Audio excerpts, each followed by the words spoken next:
If I'm up at 4, I'm creative from 4 to 7, and then I have breakfast. Then I take it easy and watch a film. Then I'll do my podcast in the afternoon, and then I'll go for a hike in the late afternoon. I'm going for a hike after this, Hmm. and then I'll come back and I'll just chill with Jan and have dinner and watch some TV. And if I don't have that routine, I find my stress levels starting to rise over the course of the Absolutely. week. And I'm not Absolutely. saying that's my routine every day. That's the one that I figured out makes me feel healthiest, makes me feel like I can sleep at night. Right. It's interesting, And, right? yeah, and well, interestingly, I was just looking at another article from a little bit about, psychology has their own terms, and some psychology is good science, some isn't good science, some medicine is good science, some of it's not good science. You have to really have an eye for this, but they call it coherence, and when you have coherence uh, to that routine, the improvements in sleep are just incredible, as you're talking about. And when you see that it gets disrupted or interrupted, why? Because things happen, right? The cat gets injured, you have to go to the vet, and it's the end of your podcast, it's the end of your hike, whatever.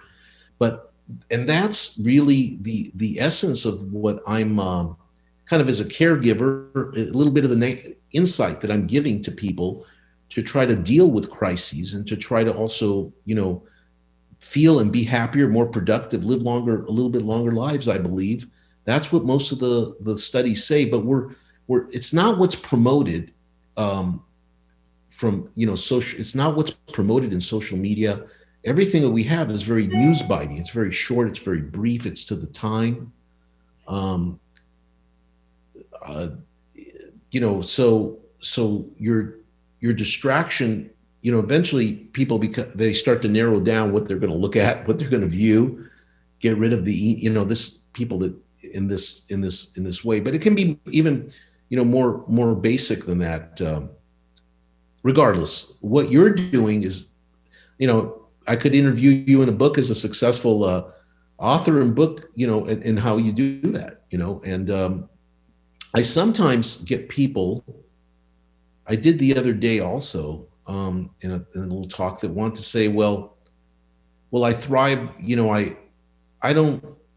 I'm not really that routine. And I find this with creative people, think that they're not really particularly organized and routine. But when you dig deep into starting to talk to them about how, when they feel best, like you were talking about, or when they perform best, or when they're writing, um, you start to find that they actually they don't like to think of themselves that way. See, because there's this little whack on routine, right? Excuse me.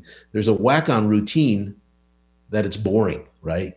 And people who are routine are boring people, and they don't have much scope to their life, and they're sheltered.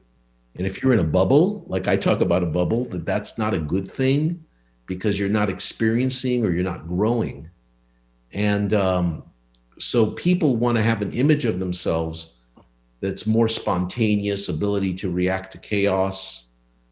But in fact, when you look at how your body works and you look a little deeper, I was interviewing someone that was a managing director of a very large multi-billion-dollar company worldwide, and had lots going on at the time, and didn't think that they were as routine as, they said, no, I don't know about what you're talking about, routine. I mean, I have to juke and jive all the time, to get the things I need done. A lot of that is really content, and it's occasionally it does break up your time. The routine is just about time, right? And the bubble is about your environment, right? So that's why we're using that term as some analogy. But I started to ask him. I said, "Well, you seem like you had things to go, and you had to go to Europe often, and let's talk about travel. And did you just, when you went to London, did you go to any hotel?" He says, "Oh, no, no, I had the hotel I liked." I said, "Did you have a particular room you liked?" "Well, yes, I asked for the exact room that I liked." "Well, what about when you get on your airplane? Did you take any seat, or did you have a particular seat? I mean, obviously you had the means, being part of this large corporation." He said, "No, I knew exactly the seat I wanted." And, "Well, did you travel early in the morning to Europe, or did you go a little later overnight?" He says, "No, we always try to we get some sleep overnight to Europe." I said, "That's my point. That's my point.